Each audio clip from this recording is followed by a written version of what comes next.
ಕರ್ನಾಟಕ ರಾಜ್ಯ ರೈತ ಸಂಘ ಹಾಗೂ ಕೂಲಿ ಕಾರ್ಮಿಕರ ಹಿತಾಸಕ್ತಿ ಸಂಘ ಮತ್ತು ಇನ್ನು ಅನೇಕ ಸಂಘ ಸಂಸ್ಥೆಗಳು ಸೇರಿಕೊಂಡು ಹುಕ್ಕೇರಿ ಪಟ್ಟಣದಲ್ಲಿ ಬೃಹತ್ ಪ್ರತಿಭಟನೆ. ಕರ್ನಾಟಕ ರಾಜ್ಯ ರೈತ ಸಂಘ ಹಾಗೂ ಕೂಲಿ ಕಾರ್ಮಿಕರ ಹಿತಾಸಕ್ತಿ ಸಂಘ ಮತ್ತು ಇನ್ನು ಅನೇಕ ಸಂಸ್ಥೆಗಳು ಸೇರಿಕೊಂಡು ಹುಕ್ಕೇರಿ ಪಟ್ಟಣದಲ್ಲಿ ಬೃಹತ್ ಪ್ರತಿಭಟನೆ ಮಾಡುವುದರ ಮೂಲಕ ರೈತರ ಬೇಡಿಕೆಗಳನ್ನು ನಿಲ್ಲಿಸಬೇಕು, ಇಲ್ಲವಾದಲ್ಲಿ ಇನ್ನು ಉಗ್ರವಾದ ಹೋರಾಟ ಮಾಡುವುದಾಗಿ ಎಚ್ಚರಿಕೆ ನೀಡುತ್ತಾ ಜಯಘೋಷಣೆ ಕೂಗುತ್ತಾ ಹುಕ್ಕೇರಿಯ ಅಡವಿ ಸಿದ್ದೇಶ್ವರ ಮಠದಿಂದ ಎಲ್ಲ ರೈತರು ಸೇರಿ ಮೆರವಣಿಗೆ ಮೂಲಕ ತಮ್ಮ ಪ್ರತಿಕಾರವನ್ನು ಹೊರಹಾಕಿದರು.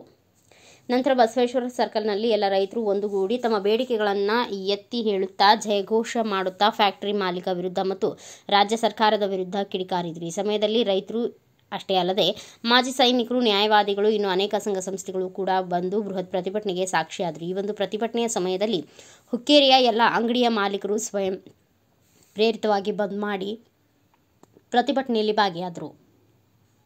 ಹುಕ್ಕೇರಿ ಪೊಲೀಸ್ ಇಲಾಖೆ ವತಿಯಿಂದ ಒಂದು ಒಳ್ಳೆಯ ಸಹಕಾರ ನೀಡಿದ್ದು ಮತ್ತು ಹುಕ್ಕೇರಿ ಪತ್ರಿಕಾ ಮಾಧ್ಯಮದವರು ನಮ್ಮ ಹೋರಾಟಕ್ಕೆ ಪ್ರತಿಭಟನೆಗೆ ದಿನನಿತ್ಯ ಸುದ್ದಿ ಪ್ರಸಾರ ಮಾಡಿರುವುದನ್ನು ಎಲ್ಲ ಪತ್ರಿಕಾ ಮಾಧ್ಯಮದವರಿಗೂ ಧನ್ಯವಾದಗಳು ಎಂದು ರೈತ ಸಂಘದ ಮುಖಂಡರಾದ ಗೋಪಾಲ ಮರಬಸನ್ ಅವರು ಹಾಗೂ ರೈತ ಸಂಘ ಎಲ್ಲ ಮುಖಂಡರು ಧನ್ಯವಾದಗಳು ಮತ್ತು ಮಾಧ್ಯಮದವರೊಂದಿಗೆ ಮಾತನಾಡಿದರು.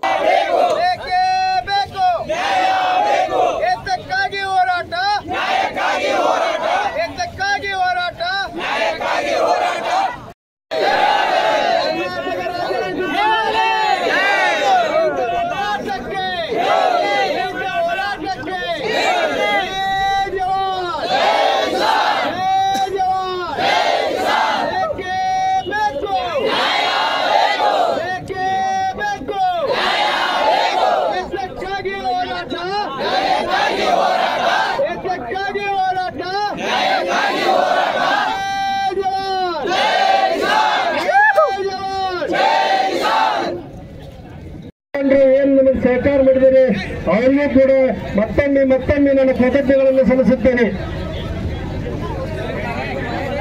ವೇದಿಕೆ ಮೇಲೆ ಆಶೀರ್ವಾದ ಎಲ್ಲ ರೈತ ಬಾಂಧವರೇ, ನಿನ್ನೆ ದಿವಸ 3/11/2025 ಈ ರೈತ ಸಂಘದ ಕೆಲವೊಂದು ಪದಾಧಿಕಾರಿಗಳು ನಮ್ಮ ವಕೀಲ ಸಂಘಕ್ಕೆ ಭೇಟಿಯಾಗಿ ನೀವು ನಮ್ಮ ಪ್ರತಿಭಟನೆಗೆ ಬೆಂಬಲವನ್ನು ಸೂಚಿಸಬೇಕಂತ ಬೇಡಿಕೊಂಡ ಪ್ರಕಾರ ಅದೇ ಪ್ರಕಾರ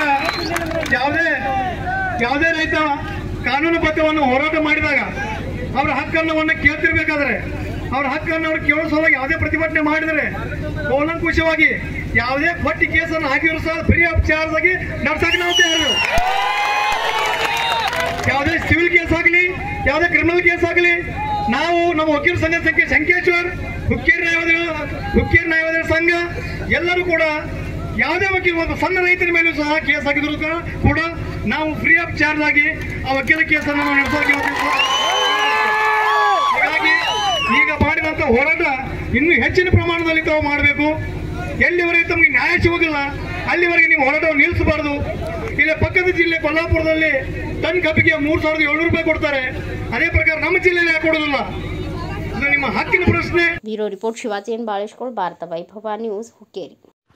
Thanks for watching. Read, discuss and debate with editor Dr. Yan Prashant Rao. Wanted reporters in print, digital and visual media for Bharat Vaibhav Daily Newspaper, BV News 5 Channel and BV Fast Web News from all the talukas of Karnataka, Goa and Maharashtra. If interested, send your resume to 9019229369.